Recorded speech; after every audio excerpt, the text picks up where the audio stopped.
ऊंचा और ऊंचा, ऊंचा और ऊंचा, ऊंचा और ऊंचा। खींच दो ये आसमान, पंख है बेताब हमको और भरनी है उड़ान। नोक छूनी है सितारों की अभी नजदीक से, हमको बाहों में अभी भरना है ये सारा जहां। कह दो आसमान से है तैयार हम, लगा के पंख नर के हैं तैयार हम। कह दो आसमान से है तैयार हम, लगा के पंख नर के हैं तैयार हम।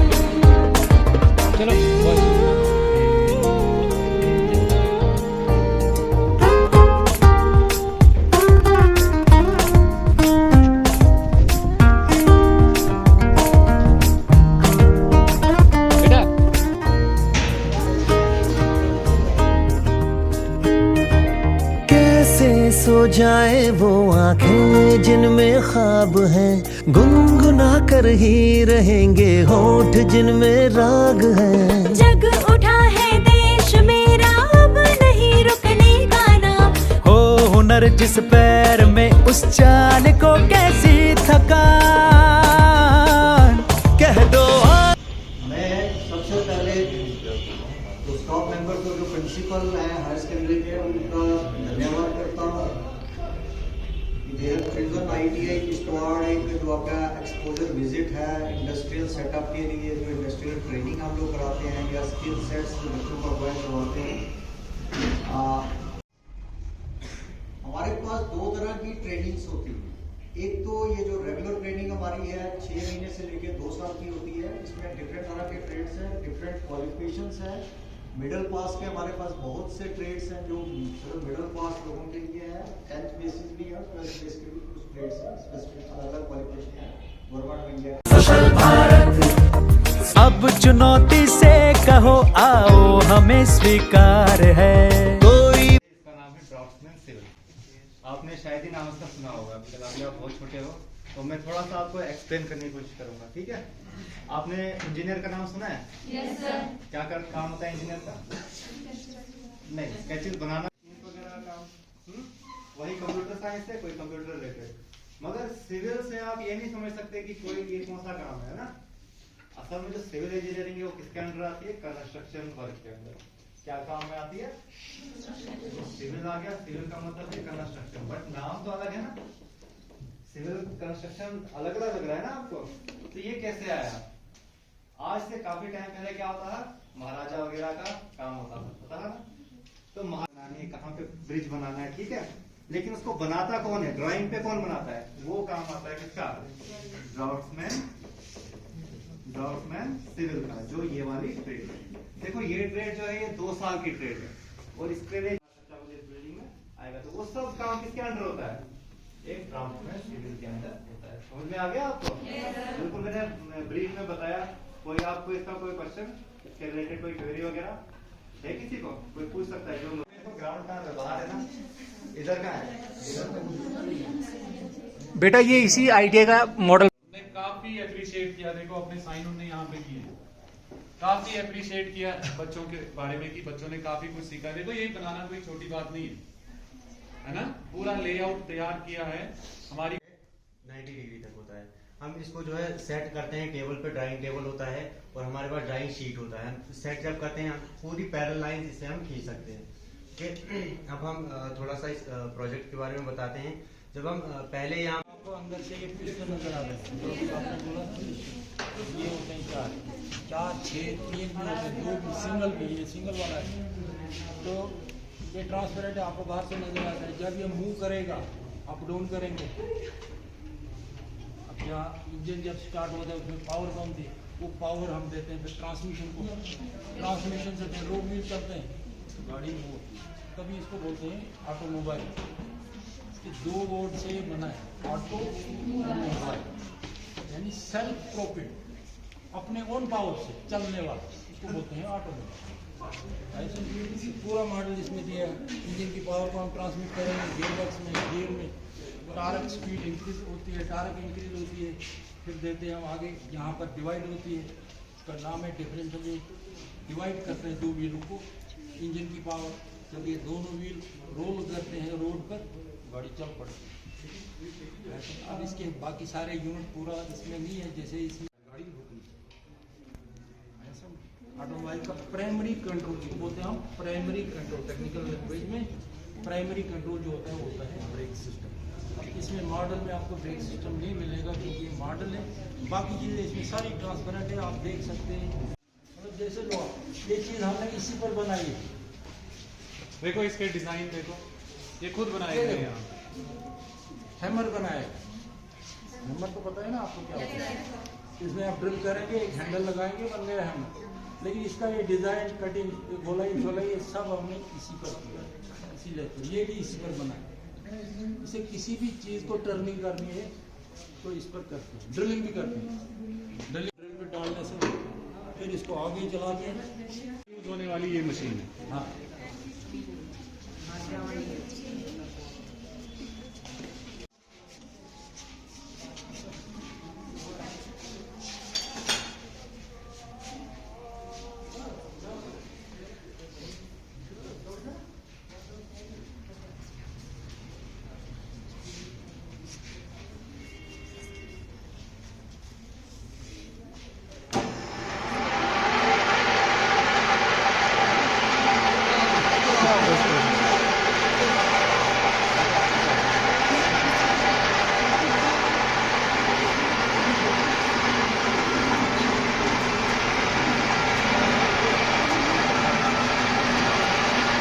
देखो इससे मटेरियल रिमूव हो रहा है ना। जो शेप हम बनाना चाहते हैं मटेरियल को रिमूव करेंगे वो शेप हम दे सकते हैं।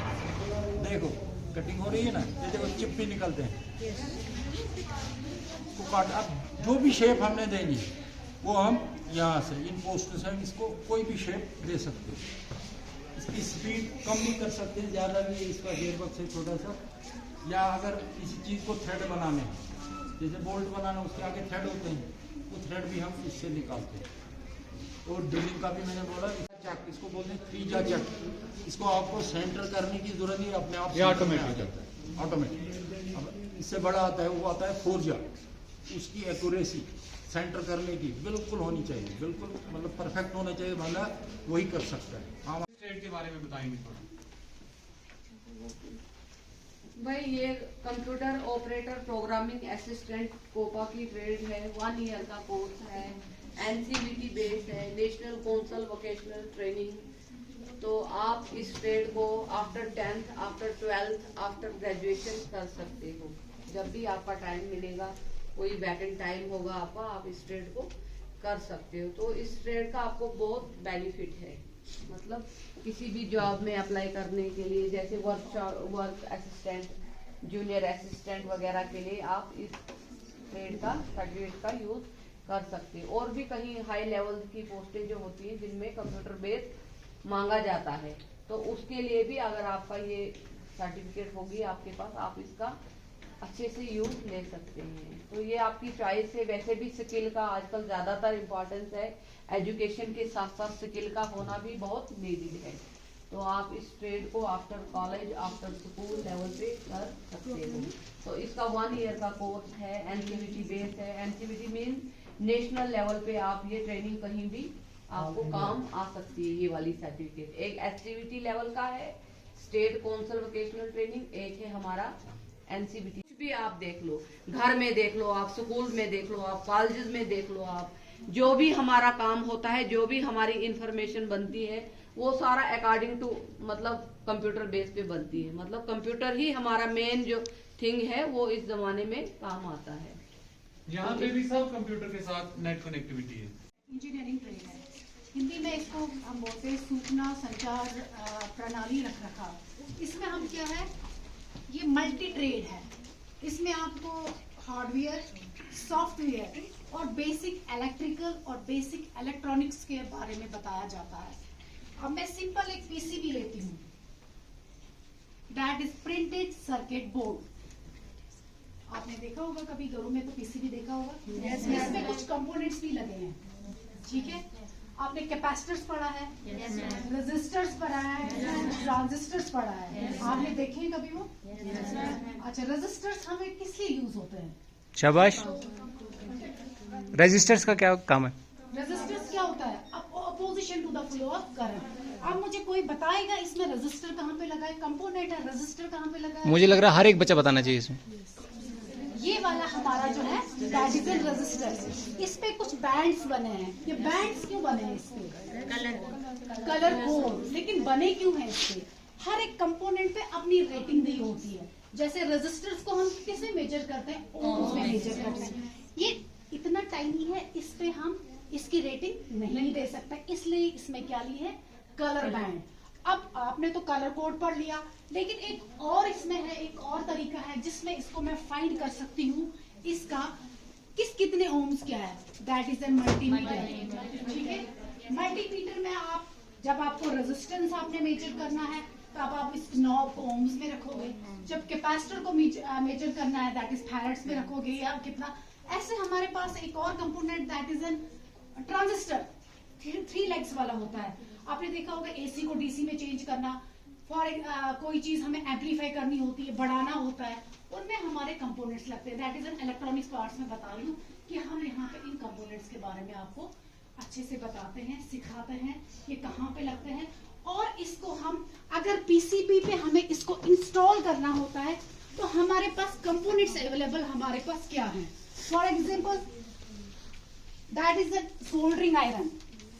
अगर मुझे इस पे कोई कंपोनेंट इंस्टॉल करना है, मैं इस पे नहीं, यहाँ पे इसमें मैं क्या करूंगी, यहाँ पे मैंने क्या करना है, सोल्डरिंग स्टेशन है, इसको गर्म करके हम क्या करते हैं, कंपोनेंट अगर सोल्डर करना है या डी सोल्डर करना है, इसको डी सोल्डर मतलब होता है निकालना है, सोल्डर का मतलब करना उस पे अटैच करना होता है। ये हमारे पास एक कंपोनेंट्स है, थोड़ा सा इलेक्ट्रिकल का पोर्शन भी आया। अब हमारे पास इसमें क्या आता है? कंप्यूटर्स। अब आप मुझे बताएंगे brain of the computer? CPU. सब बोलते हैं सीपीयू है, सीपीयू, लेकिन सीपीयू में मदरबोर्ड होता है। मदरबोर्ड में यहाँ पे एक चिप लगती है, दैट इज उसमें उसको प्रोसेसर बोलते हैं, उसको हम बोलते हैं ब्रेन ऑफ द कंप्यूटर। ये डब्बा खाली ब्रेन ऑफ द कंप्यूटर नहीं है। अब इसमें क्या स्लॉट्स है, कहाँ पे चिप लगती है, डेट एंड टाइम आपने देखा होगा कंप्यूटर पे खुद ब खुद आता है, वो वाला स्लॉट कहाँ पे है। बेसिक, इवन की बेसिक से ज्यादा हम इसमें आपको बताया जाता है। कंप्यूटर खोल के फॉर एग्जांपल ये आपका एसएमपीएस है, स्विच मोड पावर सप्लाई। हर एक कंपोनेंट को अपनी अपनी पावर देनी हो, किसी को 12 वोल्ट है, किसी को 13 वोल्ट है। इवन की हमारी जो एसी है वो कितनी होती है, 220 230 फ्लक्चुएटिंग होती है ना। लेकिन अब हर कंपोनेंट में मुझे उतनी जरूरत नहीं होती है। ये एसएमपीएस का काम है, यहाँ पे आपको खोल के बताया जाएगा। बेशक आपके स्कूलों में भी होगा, लेकिन आईटीआई में कंपोनेंट्स मशीनरी बेस्ट है। यहाँ पे आपको कोई चीज के लिए कोई भी आपको आप बोलोगे पैसा ना के बराबर आपको हर एक सिस्टम। ये देखो कौन से लेटेस्ट i5 i3 और 5th 6th जनरेशन वाले आपको सिस्टम है। यहाँ पे तो आपने पैसा बचाया, ये भी तो एक जॉब है, ये भी तो एक टैक्ट है। इसलिए स्किल आप एकेडमिक के साथ साथ स्किल मस्ट है, इम्पोर्टेंट है। ठीक है, अगर कोई क्वेरी है आप पूछ सकते हो मुझे किसी के बारे में। कंटिन्यूटी क्या है, इवन कि आपको इलेक्ट्रिशियन को बुलाना नहीं होगा, आपको पैसे खर्च नहीं करने होंगे, लेकिन तब जब आपको एकेडमिक के साथ साथ आप स्किल भी सीखेंगे। ठीक है, दिखा के पढ़ाते। जैसे कोई चीज, जैसे कोई टॉपिक जो हमारा सिलेबस होता है उसको मैं गूगल क्रोम, ये वाईफाई से कनेक्टेड है, ठीक है, उसको हम गूगल क्रोम में खोल के टॉपिक को डालते हैं और वहां से वो टॉपिक उसका आंसर आ जाता है। हम किताब खोलना कम पसंद करते हैं। देख के पढ़ाना इसको बोलते हैं ऑडियो विजुअल टेक्निक होते हैं। टीचिंग के मेथड बहुत सारे हैं ना, उसमें एक मेथड क्या है, ऑडियो विजुअल। जैसे अभी मैं बोल रहा हूँ ये ऑडियो है, दिखा रहा हूँ वो विजुअल है, दोनों मिला के क्या बन गया, ऑडियो विजुअल टेक्निक बन गया ना। तो उससे क्या है कि उसका इम्पैक्ट ज्यादा पड़ता है बच्चों पर। दूसरा, एक तो ये तरीका हम पढ़ाते हैं, और दूसरा हमारा ये सिस्टम होता है कि जो बच्चा बाहर प्रैक्टिकली करता है, जो बच्चा बाहर कोई भी ट्रेड का बच्चा, प्लम्बर हो, इलेक्ट्रिशियन, जहां से आप गए, से फॉर एग्जाम्पल कोई प्लम्बर का बच्चा है, उसने वहां पाइप के बारे में पढ़ा, GI pipe, PKR pipe, PVC pipe, वो ज्वाइंट, वो यूनियन, ठीक है। कितनी इंच की पाइप होती है, सारा अब उसने पढ़ लिया किताब से, लेकिन प्रैक्टिकली हम जब वो यहाँ पर आता है ना, यहाँ पर उसको हम यूट्यूब पर उसका वीडियो बनाते हैं, वीडियो उसका दिखाते हैं उसको कि आपने जो पढ़ा उसका हम वीडियो उस दिन यहाँ दिखाते हैं, ताकि उसका जो पूरा डाउट सारा क्लियर हो जाएगा। क्या आपको अच्छा लगता है ऐसा पढ़ना? देखो हमारे एंगल बराबर रहने चाहिए, ठीक है, एंगल जो हमारे हैं वो बिल्कुल बराबर रहने चाहिए। फिनिशिंग करने के बाद हमारे एंगल बराबर रहने चाहिए, तो उसके लिए हम इस्तेमाल करते हैं, काम दिख नहीं रहा है मुझे,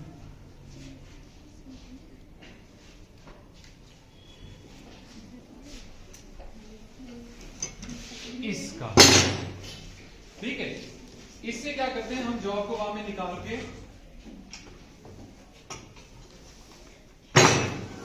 देखो, इससे हम पैरेलल लाइन भी ड्रा कर सकते हैं,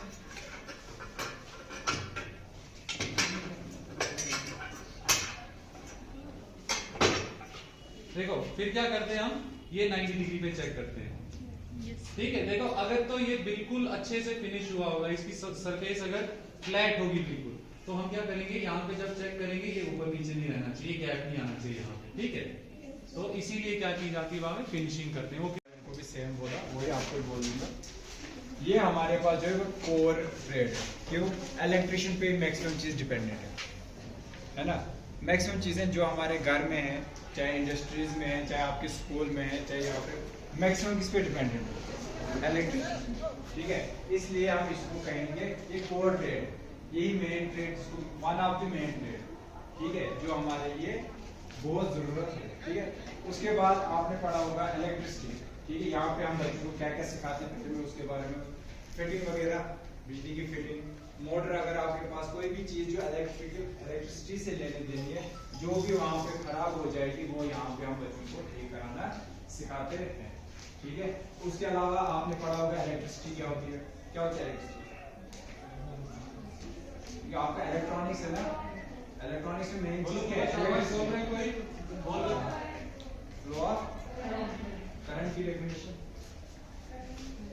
इलेक्ट्रिसिटी करंट आप सेम यूज कर रहे हो ना, सेम आपने इलेक्ट्रिक करंट को डिफाइन करना है। चलो इलेक्ट्रिसिटी छोड़ो, इलेक्ट्रिक करंट को डिफाइन करो। फ्लो ऑफ इलेक्ट्रॉन, ठीक है, पढ़ा है आपने, atoms, molecules, electron, proton, neutron, वो सारा पढ़ा है। वो जो इलेक्ट्रॉन जब वो फ्लो करते हैं हमारे पास, तो उन्हीं को हम क्या कहते हैं? इलेक्ट्रिसिटी, ठीक है। उसको क्या कहते हैं? इलेक्ट्रिसिटी या करंट। हमारे पास जो मेन चीज है घर में, करूंगा बाकी तो चलेंगे, ठीक है। ये कर दूंगा। अगर हमें सीरीज करना होता, क्या करना होता?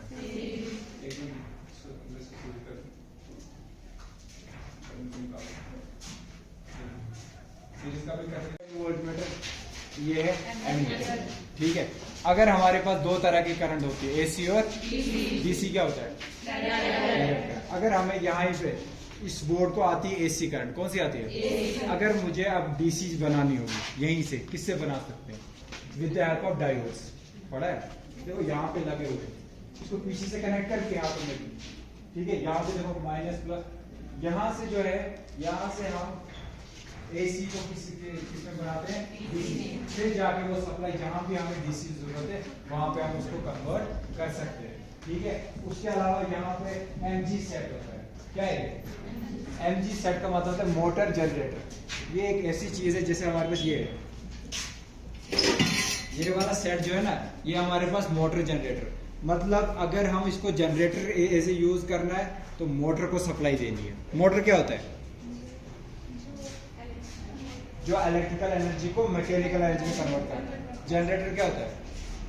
अपोजिट, मैकेनिकल एनर्जी को इलेक्ट्रिकल एनर्जी, वो काम करता है। ये दोनों आप इंडस्ट्रीज वगैरह लगाते हैं ना, उधर यहाँ पे वो वहाँ पे 220 वोल्टेज नहीं चलती है, वहाँ पे 11,000 वोल्ट, 33,000 वोल्ट। तो वहाँ पे हम इन दो कनेक्शन में, या तो स्टार में या तो इसके हिसाब से जो नीचे टर्मिनल है वो सारे मोटर्स के, उसके पीछे मोटर। एक थ्री फेज, सुना है ना? फेजेस हमारे पास दो तरीके से होते हैं। एक सिंगल फेज जो घर में आती है ना, उसको कहेंगे सिंगल फेज। क्या कहते हैं? Single phase. थ्री फेज में क्या होता है? तीनों, उसमें न्यूट्रल नहीं होती है। क्या उसमें न्यूट्रल नहीं होती? तीनों फेजों में वोल्टेज आती रहती है, ठीक है। अब डिफरेंस कहाँ होता है? जहाँ हमें ज्यादा जरूरत है, जैसे मैं घर में एक पानी चढ़ा रहा हूँ, ठीक है, एक छोटी सी टंकी लेता हूँ उसमें से, वहां मुझे सिंगल फेज लगा हुआ है, उस जगह की हवा को प्यूरिफाई करना, उसके टेम्परेचर को कंट्रोल, मॉइस्चर कंटेंट को कंट्रोल करना। हाँ सर। तो उस टेक्निक को कहा जाता है एयर। यहाँ पे एसी लगाइए, बाहर की हवा को थोड़ा प्यूरिफाई कर पाएगा, है ना? तो इसी रूम की एयर को करेगा ना। तो एयर कंडीशनिंग एक ऐसी टेक्निक होती है जिस टेक्निक से हम क्या करते हैं, उसमें ह्यूमिडिटी कंटेंट जो होता है, मॉइस्चर जो होता है, उसको कंट्रोल करते हैं, उसकी स्पीड को कंट्रोल करते हैं, ठीक है? तो उस डिवाइस, जिस डिवाइस की मदद से हम ये करते हैं उसको बोलते हैं हम एयर कंडीशनर। जिस यूनिट की मदद से हम करते हैं उसको कंडेंसर होता है, इवापोरेटर होता है, अकोमोडेटर होता है, कैपिलरी ट्यूब्स होती है, फैन लगा हुआ होता है ना। तो ये बहुत सारे इसके पार्ट्स होते हैं जो कि एक साथ काम करके हमारे एसी एयर कंडीशनिंग के प्रोसेस को पूरा करते हैं। ये कंप्रेसर क्या होता है?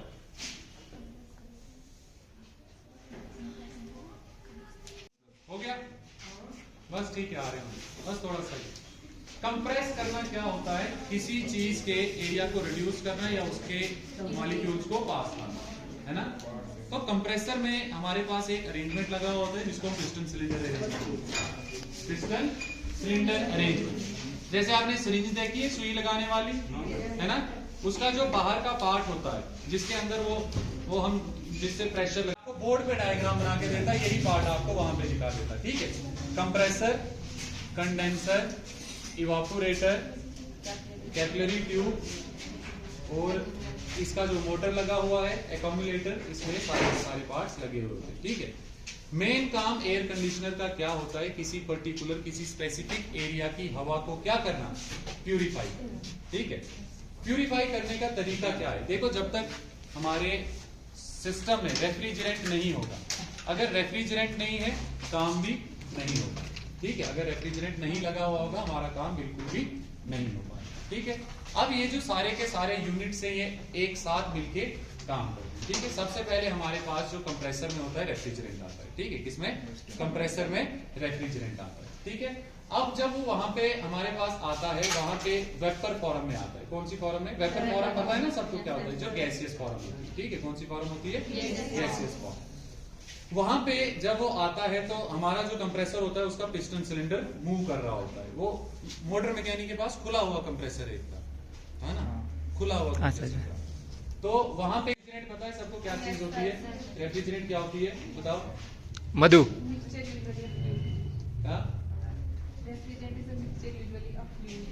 Usually fluid. देखो हमारा रेफ्रिजरेंट कभी ये चेंज होता रहता है, कभी लिक्विड फॉर्म में होता है, कभी वेपर फॉर्म में, कभी लिक्विड फॉर्म में, कभी वेपर फॉर्म में होता है, ठीक है?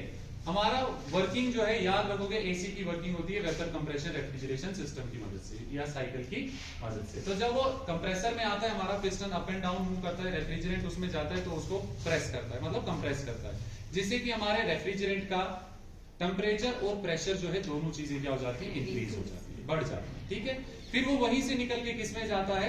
कंडेंसर में जाता है। किसमें जाता है? कंडेंसर में। अब कंडेंसर का काम क्या होता है? मैंने आपसे पहले भी कहा, कंडेंसर का काम क्या होता है? किसी चीज को ठंडा, ठीक है? क्या करना? ठंडा करना, ठीक है? अब ठंडा करने से टेम्परेचर डिक्रीज हो जाएगा। कोई चीज ठंडी होगी तो टेम्परेचर क्या हो जाता है? कंडेंसर से पास होता है, टेम्परेचर पे कोई फर्क नहीं पड़ता है। मतलब जितना टेम्परेचर उसका गैसियस फॉर्म में था उतना ही टेम्परेचर उसका लिक्विड फॉर्म में भी रहता है। लेकिन क्यों रहता है वो टेम्परेचर सेम? क्यों रहता है? देखो यहाँ पे दो टाइप ऑफ हीट का कंसेप्ट रहता है, एक होती है लेटेंट हीट, एक होती है सेंसिबल हीट, ठीक है? कौन कौन सी? लेटेंट हीट और सेंसिबल हीट आ जाता है, लेकिन टेम्परेचर को चेंज होने नहीं देता है। क्यों? क्योंकि वहां पे लेटेंट हीट को एक्सट्रैक्ट किया जाता है। देखो आपको पता होगा कि हमारे पास अगर पानी है, पानी 0 डिग्री में 2 शक्लों में पाया जा सकता है। कितनी शक्लों में? 2 शक्लों में। कौन कौन सी? 0 डिग्री में वो सॉलिड की फॉर्म में भी हो सकता है, बर्फ की फॉर्म में हो सकता है ना, और 0 डिग्री पे वो कौन सी फॉर्म में हो सकता है? लिक्विड की फॉर्म में भी हो सकता है। वैसे ही पानी 0 डिग्री पे 2 फॉर्म में हो सकता है, सॉरी 100 डिग्री पे कौन सी फॉर्म में हो सकता है? 2 फॉर्म में हो सकता है। कौन कौन सी फॉर्म हो सकती है? वो गैसियस फॉर्म भी हो सकती है और वो लिक्विड फॉर्म भी होती है। देखो टेम्परेचर चेंज कब होता है? जब कन्वर्शन पूरी हो जाएगी, ठीक है? कब? या तो अगर पानी उबल रहा है, पूरे का पूरा पानी उबल के अगर भाप में बदल गया, उस भाप का टेम्परेचर पानी से अलग होगा। या तो पानी जम रहा है, पूरे का पूरा पानी अगर फ्रीज हो गया तो पानी और बर्फ का टेम्परेचर अलग अलग हो सकता है। लेकिन जब कन्वर्शन हो रही होती है, जैसे उबलते हुए पानी में कन्वर्शन हो रही है, पानी भाप बन रहा है, भाप और पानी का टेम्परेचर सेम रहेगा उस टाइम पे। क्यों?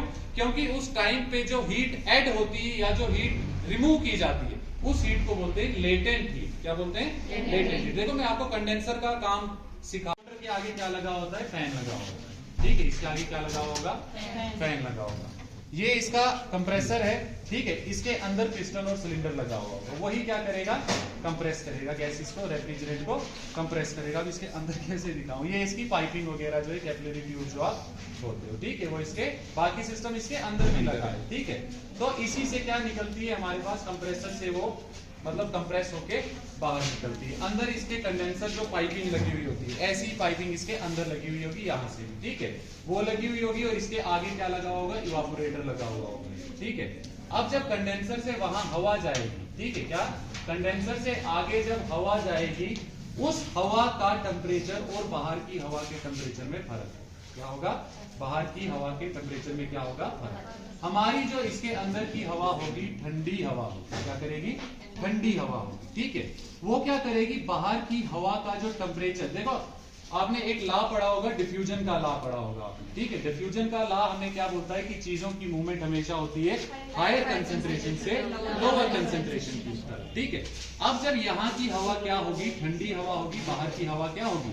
गर्म होगी। ठीक है, तो टेम्परेचर डिफरेंस हो गया ना, तो अंदर बाहर का टेम्परेचर डिफरेंस से गर्म है ना वो, तो वहां की हीट निकल के किस में आ जाएगी? इसमें आ जाएगी। ये हीट को बाहर निकालेगा और अंदर की ठंडी हवा कहां जाएगी? बाहर की तरफ जाएगी और हमारी हवा जो है वो ठंडी।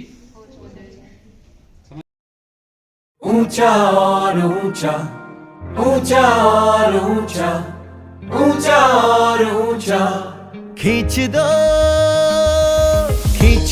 ये आसमान, पंख है बेताब हमको और भरनी है उड़ान। नोक छूनी है सितारों की अभी नजदीक से, हमको सेशन करेंगे आपसे। इसमें आप लोग हमें जरूर अपना एक्सपीरियंस शेयर कीजिए हमारे साथ। आपका विजिट कैसा रहा? आपको यहाँ का सेटअप कैसा लगा? आपको यहाँ क्या चीज़ ने इंस्पायर किया?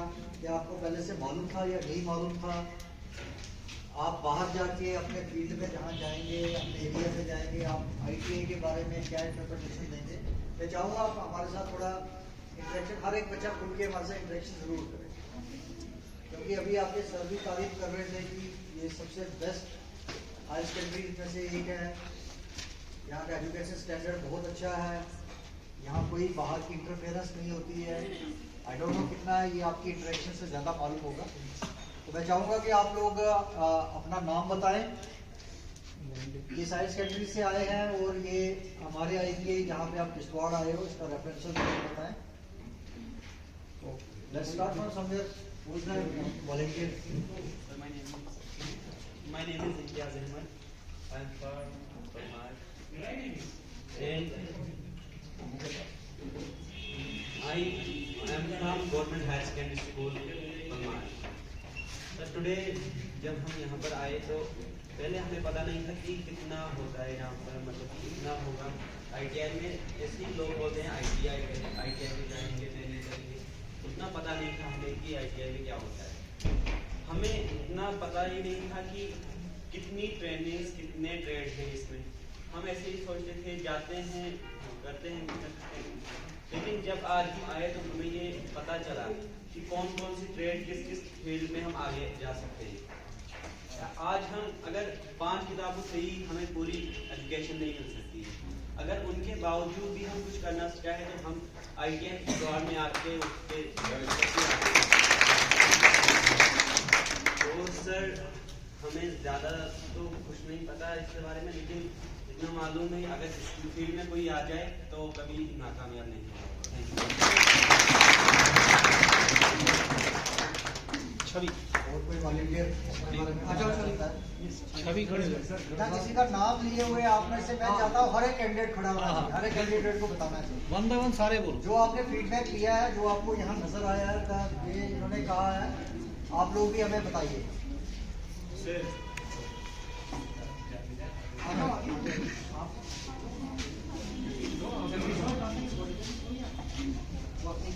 My name is Anand Kumar. Sir मैं ये यहाँ आ गया, सब ओके, ऑल बेस्ट। आपका स्टाफ भी बहुत अच्छा है सर, मतलब यहाँ आपके इम्तियाज सर जैसे बहुत अच्छे स्टाफ है आपके पास। लेकिन सर यहाँ स्टूडेंट भी बहुत अच्छे हैं सर। एनुअल मतलब साल में आप कोई ऐसा कंपटीशन या कोई ऐसा कुछ अरेंज करते हो जिससे बच्चों को आगे बढ़ने में उनका स्किल जो है मतलब दर्शाया जा सके, वो कुछ करते हो आप एनुअली या कोई होता है? Thank you, very good question है। हमारे यहाँ पे स्किल कंपटीशन होता है, उसमें हमारे विद इन डिवीजन वाइज होता है। जैसे जम्मू डिवीजन का एक डिफरेंट ITS का होता है स्किल कंपटीशन, उसके बाद स्टेट लेवल का कंपटीशन होता है। उसके बाद जो बच्चे यहाँ से डिफरेंट ट्रेड से शॉर्टलिस्ट होते हैं वो रिप्रेजेंट करते हैं यूपी को ऑल इंडिया लेवल का। पहले लास्ट जोन का कंपटीशन होता है जिसमें डिफरेंट ITS डिफरेंट स्टेट्स के यूपी से आते हैं। उसके बाद एक नेशनल लेवल का जो वहाँ से शॉर्टलिस्ट होकर जाते हैं तो नेशनल लेवल का कंपटीशन होता है। और वही बच्चे जो आगे फाइनल होते हैं उनको ऑनरेबल मिनिस्टर जो हमारे डिपार्टमेंट को रिप्रेजेंट करते हैं उनके थ्रू उनको सर्टिफिकेशन और साइटेशन और जो अवार्ड होता है ये मिलता है। इसलिए ये वाला एक रेगुलर प्रोसीजर है। जो बच्चे हमारे यहाँ से जैसे टॉपर होते हैं पर्टिकुलर ट्रेड्स के वो इन कंपटीशन में पार्टिसिपेट करते हैं। डिफरेंट ट्रेड्स के डिफरेंट बच्चे डिफरेंट कंपटीशन में हर साल जो सेक्शन होता है उसमें पार्टिसिपेट करते हैं। Thank you sir, thank you.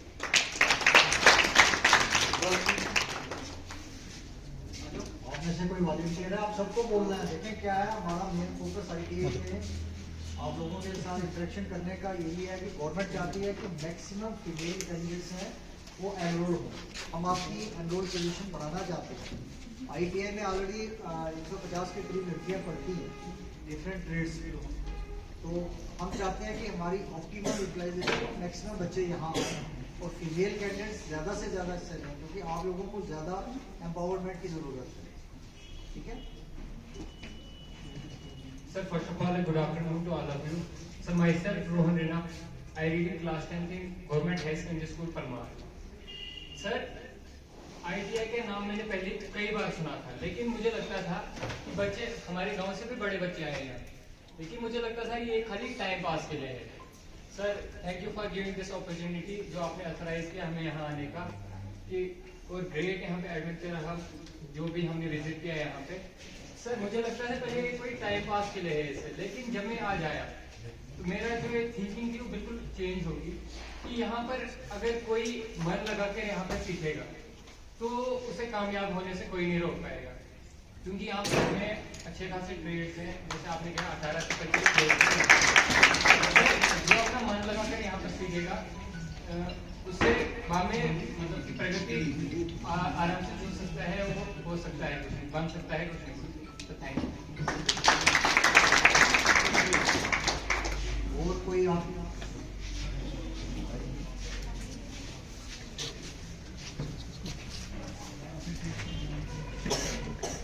First of all, good afternoon to all of you. My name is Priyanka Sharma. पहले तो मैं बोलना चाहूँगी कि यहाँ पर मुझे बहुत अच्छा लगा। पहले मुझे लगता था कि यहाँ पर की ITI एक सिर्फ बिल्डिंग होती है, यहाँ के स्टाफ का मुझे उतना कुछ पता नहीं था। पर जब मैं यहाँ आई, मैंने खुद सब जगह देखा तो मुझे लगता है सच में कि ये कुछ काम की चीज़ है, ये सच में कुछ इससे हम कुछ हासिल कर सकते हैं। सिर्फ सब्जेक्ट्स पढ़ना सिर्फ यही कुछ काम नहीं हो सकता, हमें कुछ स्किल भी होना चाहिए। पहले मुझे लगता था कि मतलब कपड़े सिलना वगैरह ये कुछ खास काम नहीं है, पर अब जब मैंने देखा कि इसके जरिए भी कितना कर सकते हैं, ये भी अपनी खुद में एक नई पहचान है, तो अब मुझे लग रहा है सही में कि मैं ये जगह अब कुछ जाना है, तो यही बोलना चाहती हूँ कि बहुत अच्छा है।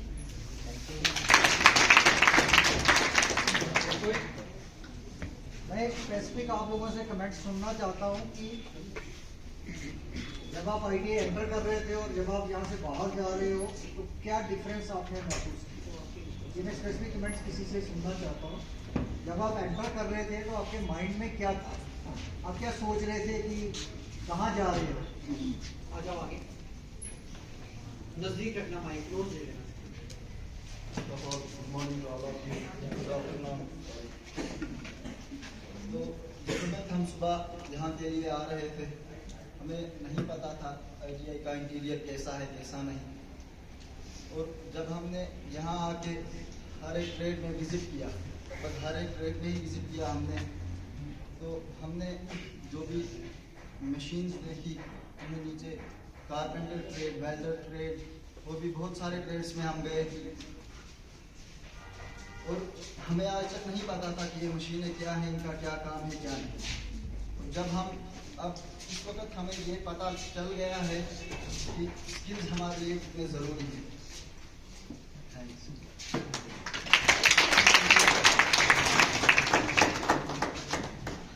मैं ये रिपीटेडली आपसे रिक्वेस्ट कर रहा हूँ कि आप यहाँ से जब अपने घर जाएंगे, अपने मोहल्ले में कहीं भी आप लोग जाएं, प्लीज़ आप एज एन इन्वेस्टर आप लोगों को ज़रूर बताइए कि आपके यहाँ पे एक ITI है, उसमें इतने डेट्स हैं, इस तरह की क्वालिफिकेशन है, इन डेट्स में एडमिशन होती है, हर एक कैंडिडेट उसमें अप्लाई कर सकता है।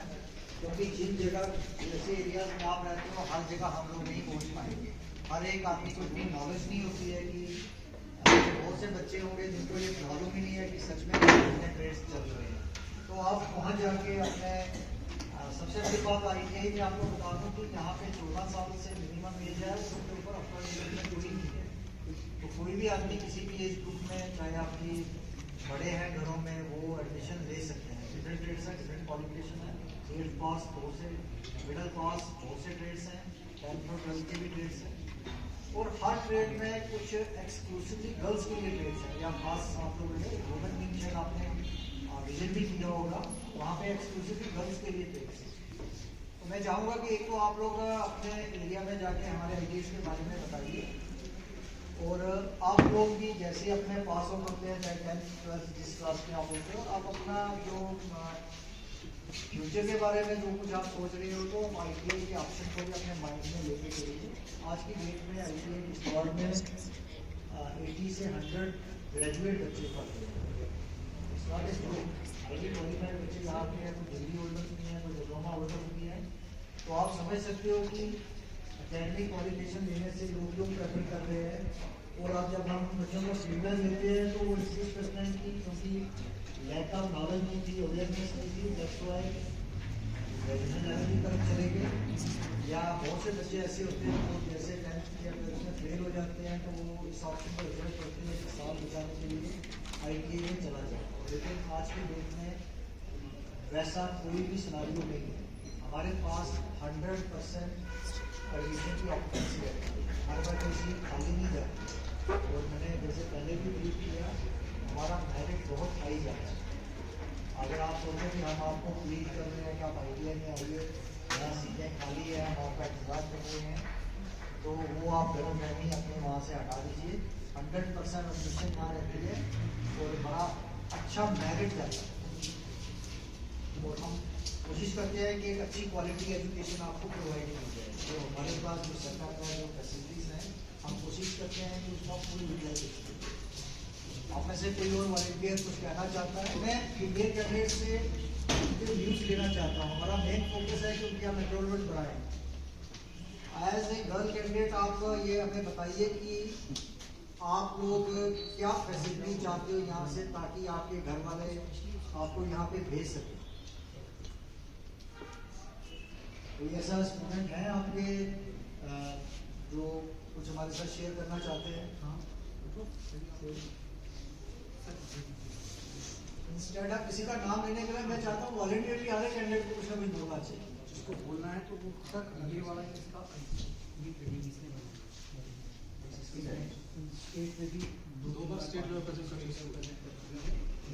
और डिस्ट्रिक्ट लेवल पे तो इसका है ही सबसे बहुत बढ़िया। आपको मुबारक है।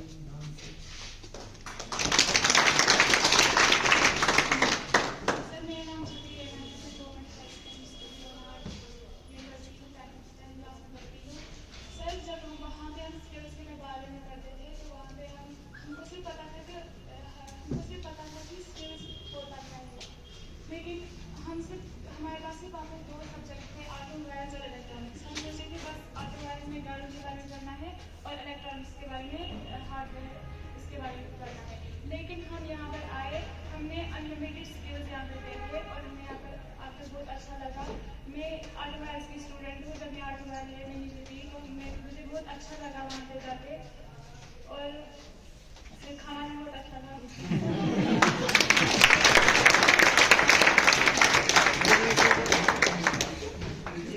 मैंने देखा है कि फीमेल कैंडिडेट्स भी आपको मोबाइल के मॉड्यूल में एडमिशन ले रहे हैं। आप इनको क्या इम्पार्ट करते हैं वहाँ पे? क्या सर्विस टेक्नीशियन आप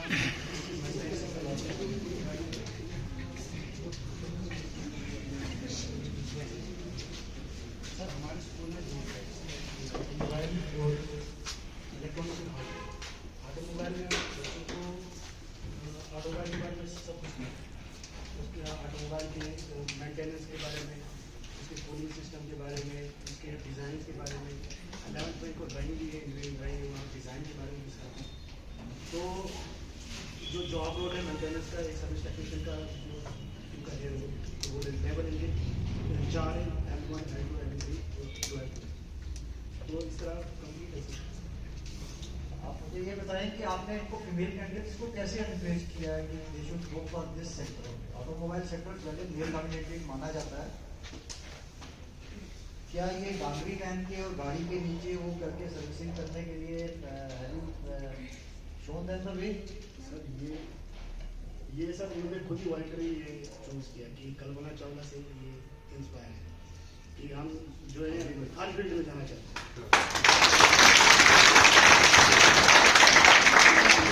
गाड़ी का डिजाइन भी किया, 11th में उनको पूरी इंजीनियरिंग कराई है।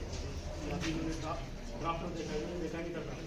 आज सर ने ब्रीफ किया, ड्राफ्टर के बारे में बताया कि सर हम डिज़ाइन करते हैं। तो सारा इन्होंने देखो ये ज़्यादा खुश हो गए और चाहते कि हायर एजुकेशन में इसी में कैंडिडेट आप में से कोई दो में कोई आप लोग बताना चाहते हो? आप पीछे। हमारे लिए बड़ा एक इंटरेक्शन और बड़ा इम्पोर्टेंट सेशन रहता है ताकि आप लोगों का जो फीडबैक जाता है हम उस पर काम करते हैं। ये कोई हमारा एक फॉर्मेलिटी का सेशन नहीं होता है, हमारे लिए बहुत बड़ी एक फीडबैक रहती है। जो जैसे बच्चे ने बताया कि आप अपना ये स्किल का कोई स्किल कंपटीशन करवाते हो या नहीं करवाते हो, तो आप लोगों को भी मालूम हुआ है कि आपके लिए काफ़ी वास्ट आगे फील्ड है। अगर आपके पास टैलेंट है तो थ्रू आउट कंट्री शायद कर सकते हैं। अभी रिसेंटली गवर्नमेंट ऑफ इंडिया ने हमारे जितने भी डिफरेंट ट्रेड्स के टॉपर्स थे उनको वहाँ पे बहुत बड़ा रिवॉर्ड दिया गया है, और वो उनके लिए बहुत बहुत कंपनियाँ जो बड़ी बड़ी कंपनियाँ जॉब ऑफर्स लेके तैयार होती हैं। यहाँ पे भी अगर कोई स्किल्ड वर्कर्स हों, स्किल लड़के हों, तो ऑटोमेटिकली कंपनीज वाले उनको अपने साथ ले जाते हैं जिन बच्चों को नॉलेज होता है। कोई और आप में से कुछ कोई आप अपना ऑप्शन एग्जाम करना चाहते हैं? वो किस वे से होती है? यहाँ की ट्रेनिंग देखें, आपको मैं बता दूँ, हमारा यहाँ का जो स्टेट का सिनारिया, हमारे पास यहाँ पे 70 ट्रेड्स हैं जिनमें हम लोग टूर यूपी में ट्रेनिंग करवाते हैं। इसमें कुछ हमारे हेरिटेज क्राफ्ट के भी 6, 7, 8 ट्रेड्स हैं जो हेरिटेज क्राफ्ट के रिलेटेड हैं, जो हमारे कन्वेंशनली क्राफ्ट्स थे उनको रिवाइव करने के लिए किया। उसके अलावा 62 ट्रेड्स हमारे हैं जो कन्वेंशनल ट्रेड्स है। 8वीं से लेके 10th और 12th तक की क्वालिफिकेशन है। ऑनलाइन इनकी एडमिशन होती है, ऑनलाइन एप्लीकेशन कॉल की जाती है, ऑनलाइन ही सिलेक्शन होती है, और मेरिट बेस्ड जो एकेडमिक मेरिट होता है, जैसे अगर मिडिल है तो मिडिल का मेरिट होगा 10th बेस पे। और उसके बाद हमारा ये गवर्नमेंट ऑफ इंडिया का ही ड्राफ्टेड सिलेबस होते हैं जिनके अकॉर्डिंगली हम ट्रेनिंग करवाते हैं। और एग्जामिनेशन जो है वो पूरा ऑनलाइन एग्जामिनेशन होता है, आपका कंप्यूटर बेस्ड एग्जाम होता है, और सर्टिफिकेशन भी ऑनलाइन होता है।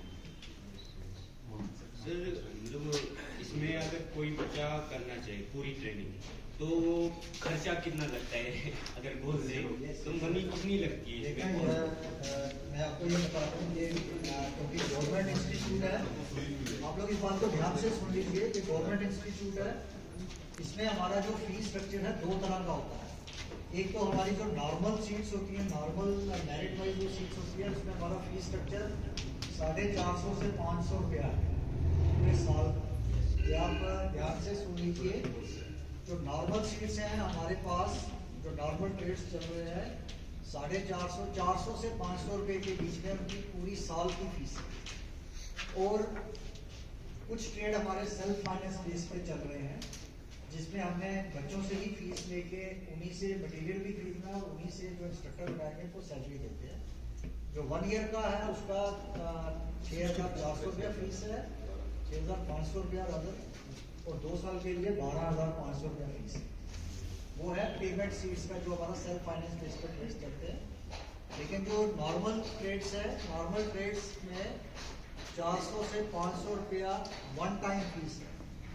जो on the basis of merit select होते हैं उनका 400 फीस है पूरे ट्रेड का, पूरे सेशन का आपका जो पूरा खर्चा है इतनी ही फीस है। इसमें कोई और एडिशनल आपका कोई खर्चा नहीं होता है।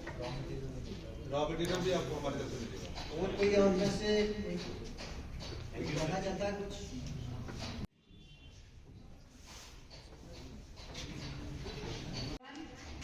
माय नेम इज मधुवाला और मैं 11th क्लास में पढ़ती हूँ। सर मेरा क्वेश्चन ये है कि वोकेशनल एजुकेशन तो स्कूल में स्टार्ट हो गई है, बट जो हमारे सिलेबस में प्रैक्टिकल्स है तो वहाँ पे भी वैसी लैब बनी नहीं है, वहाँ पे ऐसा इंफ्रास्ट्रक्चर नहीं है, तो क्या हम प्रैक्टिकल के लिए यहाँ पे आ सकते हैं? डेफिनेटली हमारा पर्पस भी जो है वो इसी तरह से पूरे डिस्ट्रिक्ट के अंदर जो है वोकेशनल ट्रेनिंग को इम्पोर्ट किया जाए।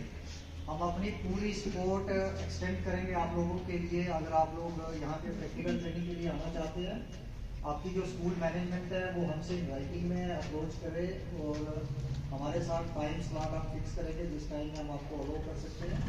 और बैचेस में हम आप लोगों को स्मॉल बैचेस में और टाइम स्लॉट में हम आपको अलाउ करेंगे। इसके अलावा भी आप कोई अगर शॉर्ट टर्म कोर्सेज करना चाहते हो, मैं बीटेड की बात कर रहा हूँ, अगर आप लोग कोई शॉर्ट टर्म कोर्स करवाना चाहते हैं आप हमें फॉर्मली अप्रोच कीजिए। हम आपके साथ बैठ के मॉडलिटी सेट करेंगे और वो शॉर्ट टर्म कोर्सेज इधर ऑन यहाँ पे कैंपस में या ऑफ कैंपस में भी हम करवाने की कोशिश करेंगे। अगर आप लोग इंटरेस्टेड होंगे, कोई बच्चे किसी पर्टिकुलर ट्रेड में इंटरेस्टेड हो, तो ये इस ऑप्शन को भी एक्सप्लोर किया जा सकता है। कोई आप में से कुछ कहना चाहता है? कोई और? ये गोल्डन चांस हो कि आपको हमारे साथ शेयर करना है, कल को आप ही हमारे स्टूडेंट बनोगे। डेफिनेटली आई एम एक्सपेक्टिंग काफ़ी बच्चे हमारे पास आएंगे। अगर अभी आपको कोई क्वेरी है, आपको कोई पेरेंट्स की कोई आप जानते हो, मैं बार बार आपसे बोल रहा हूँ, कोई एडिशनल फैसिलिटी आपको लगता है यहाँ ज़रूरत होगी तो आप आ सकते हो, तो आप हमें बता सकते हो। मैं रिपीटेडली बार बार ये बात बोल रहा हूँ, किसी भी बच्चे को बाद में ऐसा ना हो कि मौका मैं कहना चाहता था क्या बताया। मैं चाहूँगा कि आपकी फैकल्टी में से कोई अपने व्यूज हमें एक्सप्रेस करे, इसके बाद हम एक ग्रुप फोटो लेंगे और एक सर्टिफिकेट ऑफ पार्टिसिपेशन हम आपको देंगे। ठीक है। Principal sir and all that faculty members, it will be good if we all have seats for not more than 2 minutes, sir. If we have seats, sir. Thank you, sir. Thank you very much. Colleagues, I am signing from HSS Palmar and their students. On behalf of Principal HSS Palmar, particularly, and on behalf of Management Higher Secondary School Palmar, I would like to extend my hearty thanks to Principal ITI Kishtwar and all their faculty members for their support and their cooperation. Sir, Principal Sir has called me and personally conveyed a message to me to please convey and extend a hearty thanks to Principal ITI Kishtwar for their support and cooperation.